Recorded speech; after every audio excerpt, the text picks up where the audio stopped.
Halo semua, ketemu lagi sama aku Luna, selamat datang di channel Ngomongin Uang. Coba kamu perhatiin deh, belakangan ini mulai banyak barang dan jasa yang harganya turun. Contohnya nih, harga penginapan, harga mobil, buku, komoditas kayak batu bara dan minyak. Bahkan bahan makanan pokok kayak daging ayam dan telur juga harganya udah mulai turun. Mungkin dulu kita mikir, kok harga-harga naik terus sih? Berarti ekonomi kita lagi jelek ya? Coba kalau ekonomi kita bagus, pasti harga-harga pada murah. Kapan ya harga barang-barang jadi murah?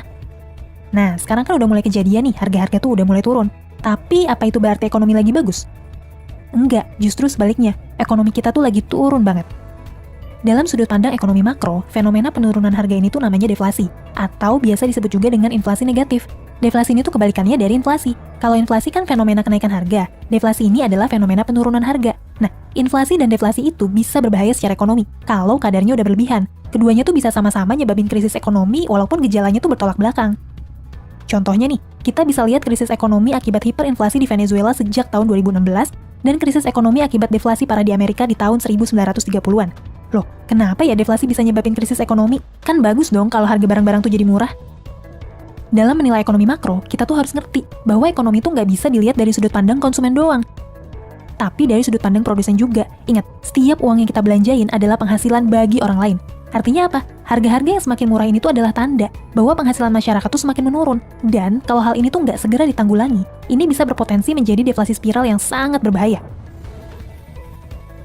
Sebelum aku bahas lebih jauh tentang dampak dan bahaya deflasi yang berlebihan, aku mau jelasin dulu nih akar masalahnya. Hal pertama yang mau aku jelasin adalah kenapa ya harga barang dan jasa tuh bisa turun? Apa sih yang bikin para pedagang tuh terpaksa nurunin harga barang dagangannya?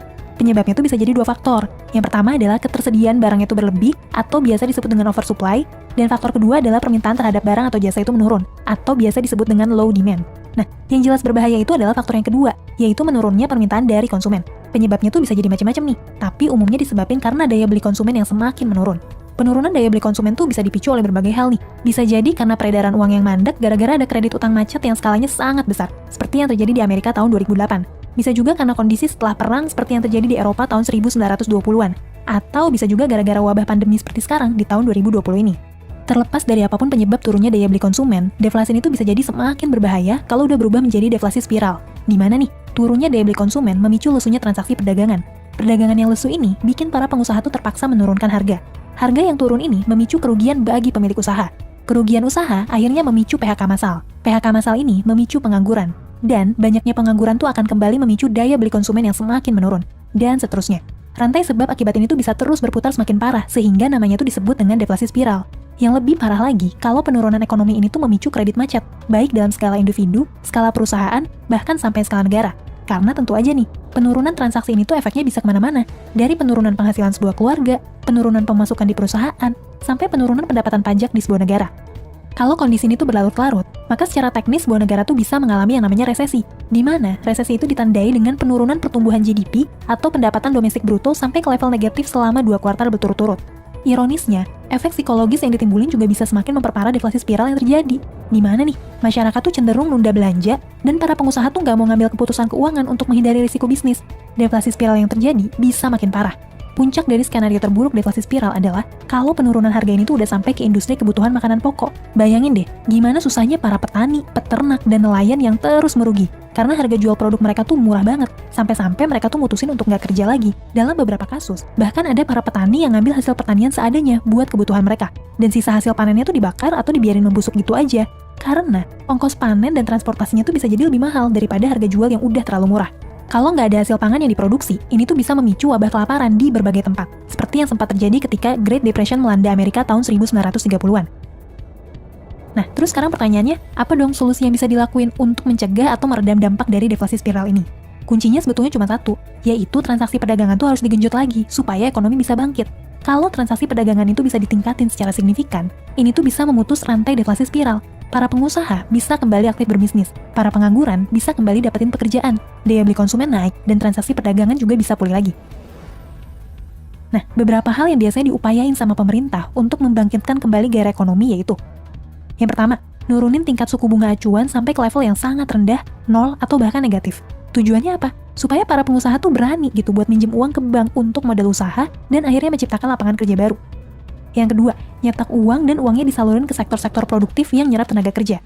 Ini adalah kebijakan yang dilakuin pemerintahan Franklin D. Roosevelt di Amerika tahun 1930-an buat memerangi Great Depression. Dalam sejarah ekonomi, kebijakan Roosevelt ini tuh dikenal dengan nama The New Deal. Yang ketiga, Bank Sentral ngelakuin pembelian terhadap surat-surat berharga di pasar uang, seperti obligasi, surat Bank Indonesia, dan surat berharga pasar uang. Dengan membeli surat-surat berharga, maka jumlah uang yang beredar di perekonomian tuh akan semakin banyak. Kebijakan ini kalau di Indonesia tuh dikenal dengan nama operasi pasar terbuka. Kalau di luar negeri, biasa dikenal dengan istilah quantitative easing.